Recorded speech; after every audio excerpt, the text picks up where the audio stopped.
గురుగారు, మేషరాశి వారికి ఈ వారం ఎలా ఉండబోతోంది? మేషరాశి వారికి అదృష్ట యోగం కొనసాగుతోందమ్మా.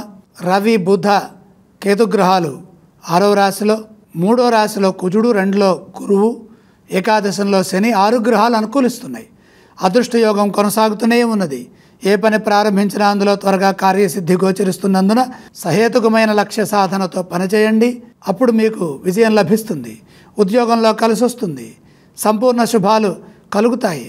మీరు చేసే పనులు నలుగురికి ఆదర్శవంతం అవుతాయి. మానవతా దృక్పథంతో ఆలోచించి నిర్ణయాలు తీసుకొని బంగారు భవిష్యత్తుని సాధించండి.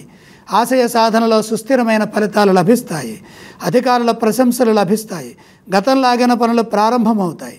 అద్భుతమైన తెలివితేటలతో మంచి నిర్ణయాలు తీసుకొని వ్యాపారంలో అభివృద్ధిని సాధించండి. పరోపకార దృష్టితో ముందుకు సాగండి. అవసరాలకు ధనం అందుతుంది.